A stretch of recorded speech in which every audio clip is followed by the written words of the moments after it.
In my third year of marriage, Victor Lyon, the most prominent man in Sagedale's elite circle as well as my husband, goes viral on the internet once again. This time, it's because he has decided to throw a grand wedding to be with Carol Braun, the low-income student he has been sponsoring. I don't kick up a fuss, nor do I throw a tantrum. In fact, I even have someone send them my wishes. Because of that, the rich wives of Sagedale's elite circle view me as a complete joke. After the wedding, Victor explains to me. Carol's grandpa is very ill. His death wish is to see her marry a good man. I was just acting with her the whole time, Lilian. Don't take it to heart. I just smile and nod. Yeah, I believe you. In my previous life, I had demanded explanations from Victor hysterically, but in return he screwed over my parents' company to the point that they were forced to jump off a building by debtors. I got my legs broken before I got thrown into a mental asylum that tortured me endlessly. Thank goodness God took pity on me, for he gave me another chance in life. This time I no longer want Victor's love. I just want his wealth. When he's busy going on a honeymoon with Carol, I secretly have his assets transferred under my name. When Victor's attending prenatal checkups with Carol, I trick him into signing a share transfer agreement. Whenever he betrays me, I'll take some of his assets away. Once Victor betrays me 3 more times, he won't have anything under his name. Victor Lyon was visibly taken aback by my reply. Then, he carefully scrutinized me with a look of suspicion, as if trying to detect a hint of mischief in my eyes. Only after confirming that I wasn't joking did he smile with relief. That's more like it, he said, stepping forward and taking my hand. In an earnest tone, he continued. You know Carol comes from a poor background. Plus, Mr. Braun Sr., her grandfather, is seriously ill, so I'm just trying to fulfill his wish. I quietly withdrew my hand and nodded with a smile.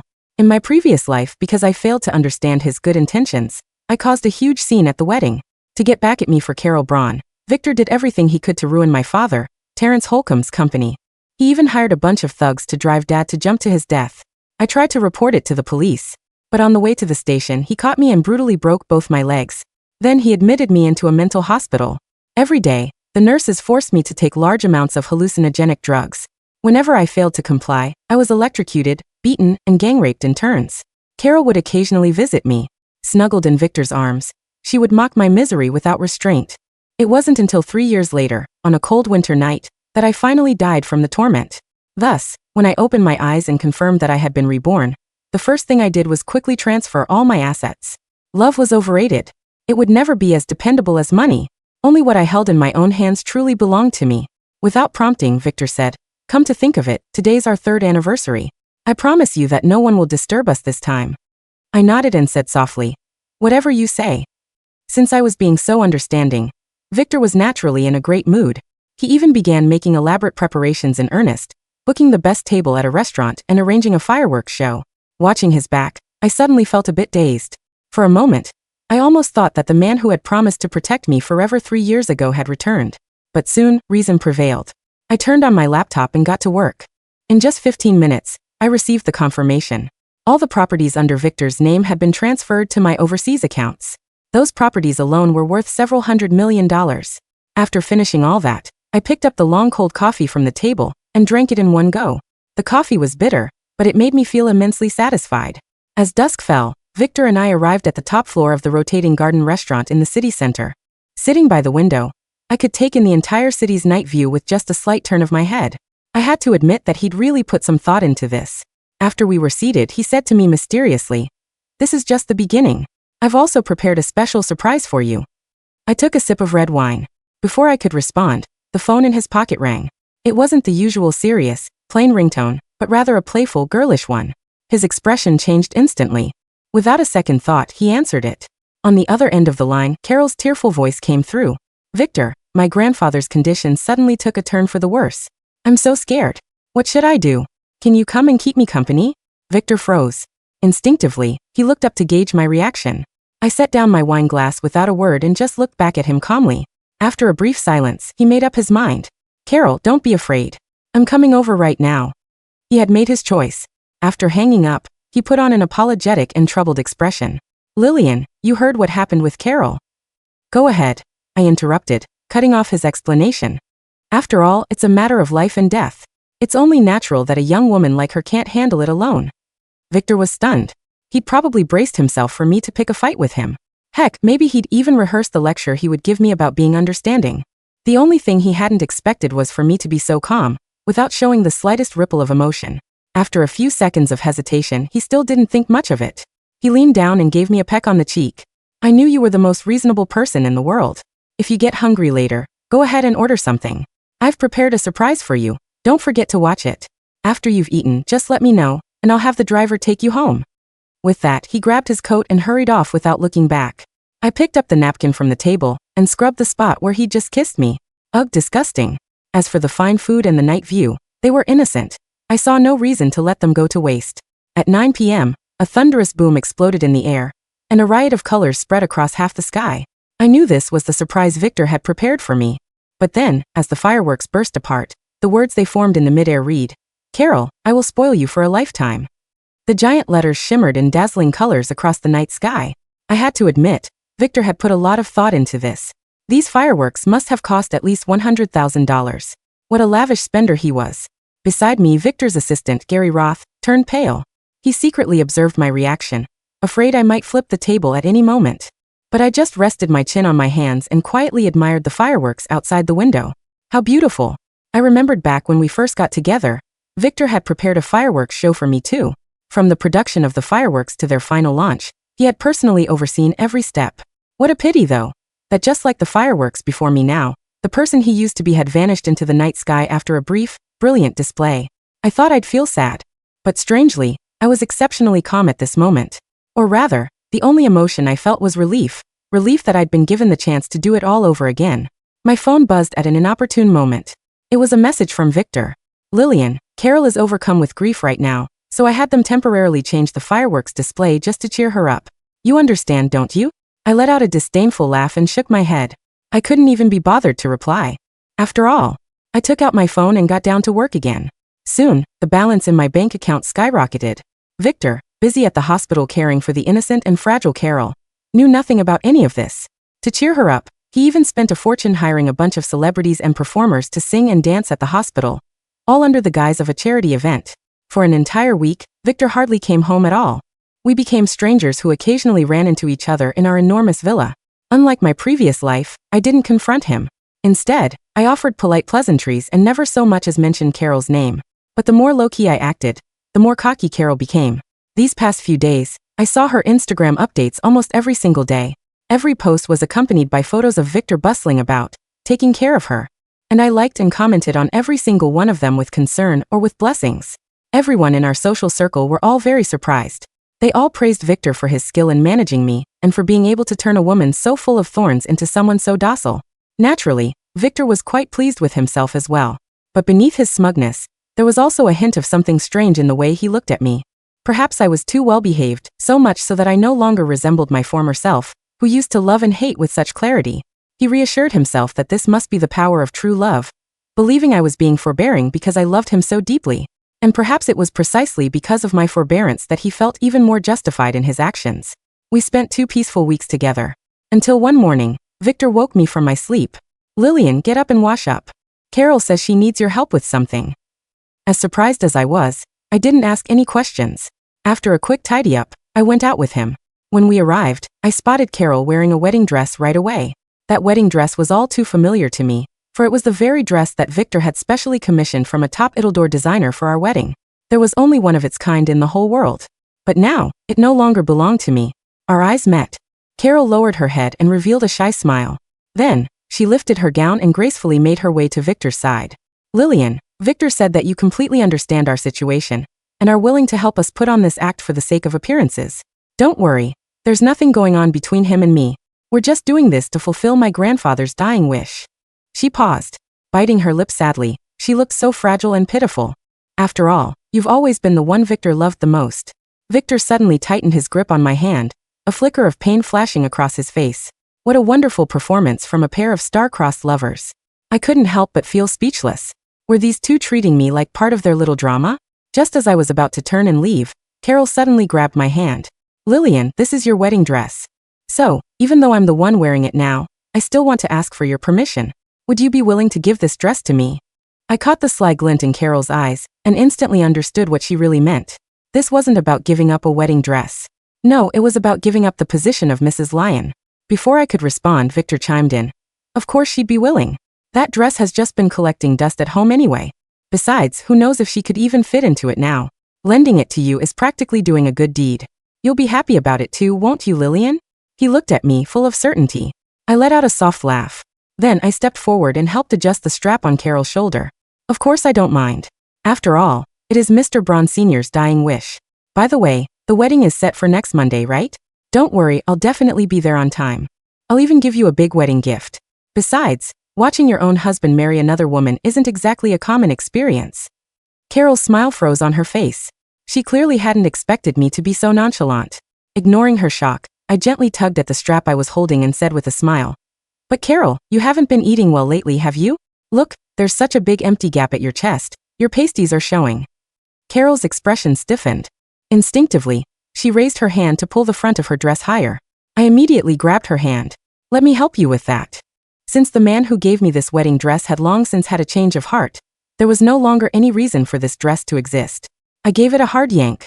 With a loud rip, the front of Carol's wedding dress tore open, revealing a large expanse of fair skin and the dense cluster of hickeys across her chest. Carol gasped, clutching her chest as she stumbled back, her eyes reddening. "My wedding dress. Lilian, what are you doing? Even if you're not willing, there's no need to tear it in public and humiliate me like this.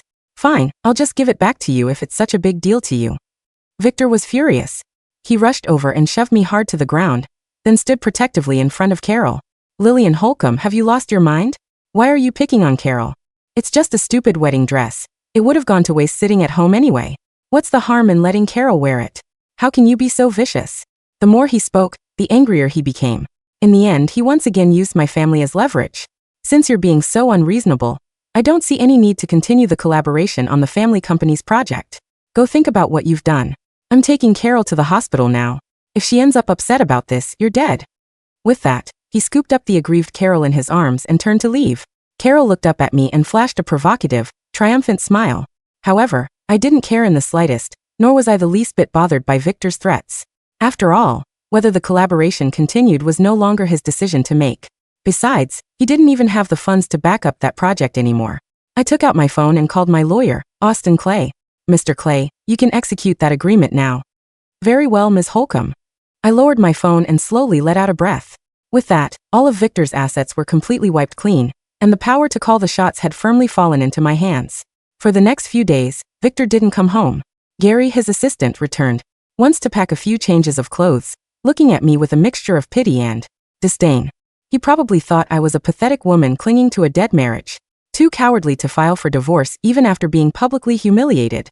I didn't care. Instead, I spent my days quietly dismantling the empire Victor had built. Austin Clay, my lawyer, met me at a private cafe on the outskirts of Sagedale. He slid a thick stack of documents across the table. "It's done, Ms. Holcomb," Austin said, his voice laced with quiet admiration. "Through a series of offshore shell companies, we've successfully absorbed his real estate, his liquid funds, and most importantly, his 65% controlling stake in Lyon Corporation. He signed the final authorization hidden within the collaboration contract for your family's company.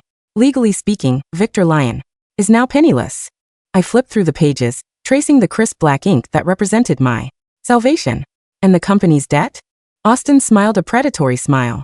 "That's the beauty of it.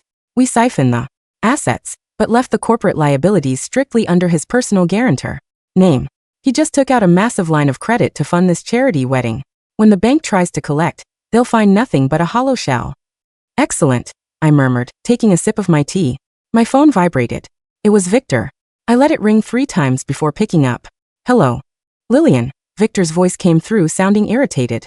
"Did you do something to the joint accounts?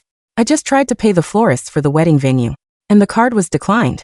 The bank mentioned something about a freeze." I kept my voice smooth, injecting just the right amount of wifely concern.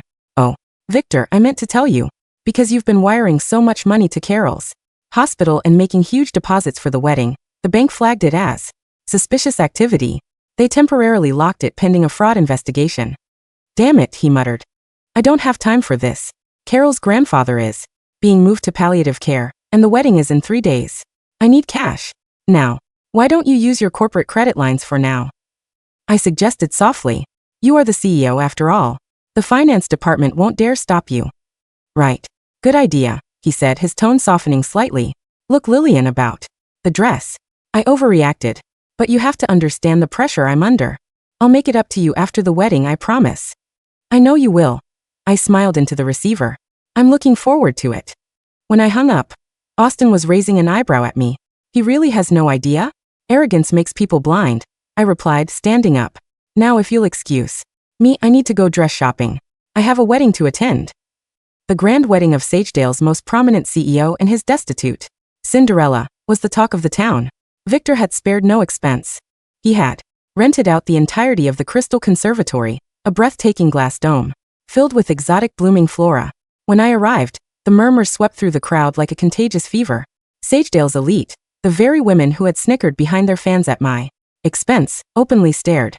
They expected me to arrive looking haggard, perhaps red-eyed and defeated. Instead, I wore a bespoke crimson gown that clung to my curves, accessorized with a flawless diamond necklace that Victor had once spent millions on, though he didn't know I had recently reclaimed it from the vault. I looked less like a discarded wife and more like an executioner. I can't believe she actually showed up, I heard a socialite whisper.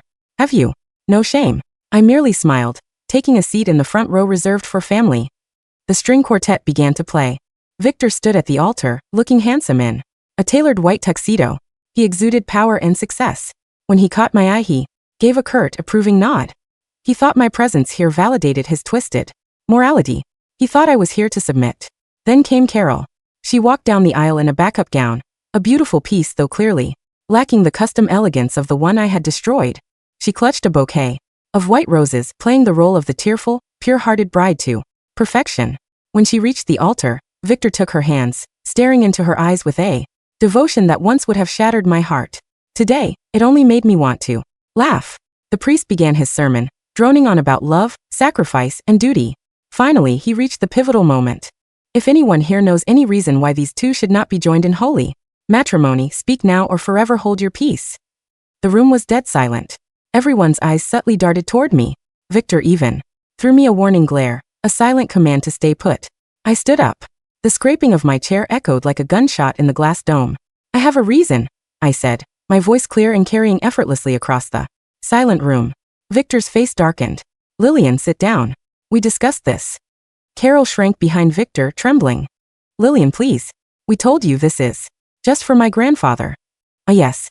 Your poor, dying grandfather, I said, slowly walking up the aisle toward them. I signaled the audiovisual technician at the back of the hall, a man I had paid handsomely the night before. Instantly, the massive LED screens behind the altar, which had been displaying moving images of floating rose petals, flickered to life. Instead of flowers, a hospital medical record appeared on the screen, stamped with a massive red deceased across the top. The crowd gasped. That's strange, Carol, I said, stopping a few feet from the altar. Because, according to Sagedale General Hospital's official records, your grandfather, Arthur Braun, passed away 3 years ago. Carol's face drained of all color. That's fake. Victor, she's lying. Victor stared at the screen, then at Carol, confusion fracturing his arrogant composure. Lilian, what the hell is this? Stop this nonsense right now. Oh, it's not nonsense, I smiled. I handed Victor a thick manila envelope. Consider this my wedding gift. Victor ripped the envelope open. As his eyes scanned the top document, the color rapidly vanished from his face, leaving behind a sickly, ashen gray. What is this? He choked out. Transfer of controlling shares? Liquidation of assets. Lilian, what game are you playing? No game, Victor. Just the reality you signed away while you were too busy playing white knight to a con artist, I said smoothly. Every asset you had, your houses, your cars, your shares in Lyon Corp, they all belong to me. Now, you signed the documents yourself during Carol's prenatal checkups. Prenatal checkup? Several gasps erupted from the audience. Sagedale's elite loved a good scandal, and this was an absolute feast. Victor's hands began to shake. That's impossible. The collaboration contract was a smokescreen, I interrupted. My family's company is doing perfectly fine. In fact, we've never been better, thanks to the capital I injected using your liquidated funds. Victor lunged forward, his previous suave demeanor entirely gone. You bitch. You stole my company. Before he could reach me, four imposing security guards, hired by Austin Clay, stepped out from the wings and blocked his path. I didn't steal anything, I corrected him calmly. I simply took back what I was owed. The courts will find all signatures completely legitimate. Furthermore, I pointed to the papers in his trembling hands. You'll find our finalized divorce decree in there. I filed it on grounds of infidelity and financial mismanagement. It was finalized by the judge this morning. Carol, realizing the shift in power, desperately grabbed Victor's arm. Victor. Tell her she's lying. Tell her you're still the CEO. You promised me a life of luxury. Victor shoved her away violently. Shut up, Carol. You lied to me about your grandfather. You said he was the one in the ICU. I needed you to feel sorry for me. Carol shrieked, her sweet, innocent facade crumbling to reveal the greedy, desperate woman beneath. You think I would have slept with you if you weren't rich? I faked the ultrasound too. There is no baby. The collective gasp from the audience this time was deafening. Whispers erupted. Like wildfire. The grand love story had unraveled into a pathetic, filthy scam. In less than 5 minutes, Victor looked like he was going to vomit. He stared at Carol, then at me, the reality of his situation finally crushing his delusion. Lilian, he stammered, dropping to his knees, ignoring the cameras flashing from the audience. Lilian, please. I was tricked. She seduced me.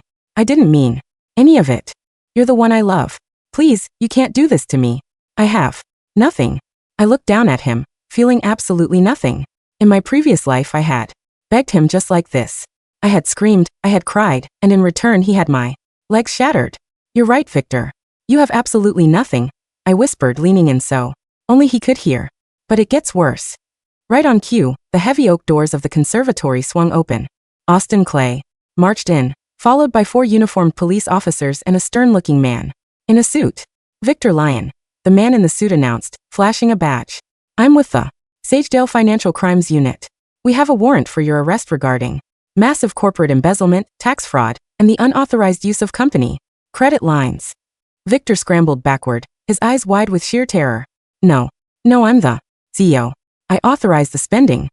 Not anymore. Austin stepped forward, adjusting his glasses. As the newly appointed chairman of Lyon Corp., my client, Ms. Holcomb, reported several irregularities in the company's recent spending. It appears you took out millions in unauthorized, high-interest loans under your personal guarantor status to fund this wedding and purchase luxury goods for Ms. Braun. The officers moved in, grabbing Victor by the arms. Lilian, save me. Victor screamed, struggling wildly as the handcuffs clicked around his wrists. Lilian, I'm your husband. You can't let them take me. Ex-husband. I corrected loudly. As they dragged him down the aisle, he fought like a rabid dog. In his frantic thrashing, his foot caught the edge of a heavy marble floral pedestal. It toppled over with a sickening crunch, landing directly on Victor's calves. A blood-curdling scream tore from his throat. The sound of breaking bones echoed through the hall. I stood completely still, watching him writhe on the ground in agony as his legs were crushed. It was a poetic, brutal symmetry. The heavens truly did have a sense of karma. The paramedics had to be called. By the time they loaded a sobbing, crippled Victor onto a stretcher, Sagedale's elite circle was dead silent, staring at me with a newfound, profound terror.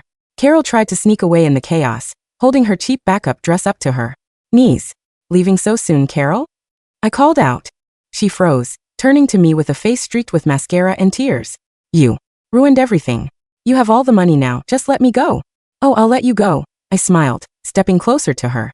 But you should know that since you and Victor technically signed a legally binding partnership agreement to secure the venue and the loans for this little wedding stunt, the debt collectors will be coming after you too. Around $4 million in high-interest debt. Good luck paying that off with your cafe salary. Carol's eyes rolled to the back of her head, and she collapsed onto the floral carpet in a dead faint. 6 months later, the weather in Sagedale was unseasonably warm. I sat in the sprawling executive office of the newly rebranded Holcomb Lyon Enterprises, looking out at the city skyline through floor-to-ceiling windows. My father was recovering well, happily managing the logistics branch of our merged empire, completely free from the stress that had driven him to suicide in my past life. My mother was planning a European cruise for the 2 of them. Our family was safe, thriving, and untouchable. Austin knocked gently on the glass door before entering. Ms. Holcomb, the quarterly reports are in. Profits are up 22%. Good, I nodded, signing the document he placed on my desk. Any other news? Just an update from the state penitentiary, Austin said, his tone professional, but carrying a hint of satisfaction. Victor Lyon was sentenced to 15 years for fraud and embezzlement. Due to the severity of his leg injuries and lack of proper immediate funds for the surgeries, he's permanently wheelchair-bound. I hear he spends his days writing you letters. Austin handed me a stack of grimy envelopes. I didn't even look at them before, tossing them into the paper shredder. And Carol? I asked. working 3 jobs, mostly night shifts at dive bars. The loan sharks Victor used are relentless. She tried to flee the city twice, but they caught her. She'll be paying off that wedding for the rest of her natural life. A fitting end to their grand romance, I murmured. Austin nodded, taking his leave. I stood up, walking to the window. In my previous life, this city had been my graveyard. It had been the place where my heart was crushed, my family destroyed, and my body broken. But God had given me a second chance. I had learned the hard way that a woman's greatest protection is never a man's promise, but her own power. I raised my coffee cup to the glass, toasting my own reflection. The coffee wasn't bitter anymore. It tasted exceptionally sweet.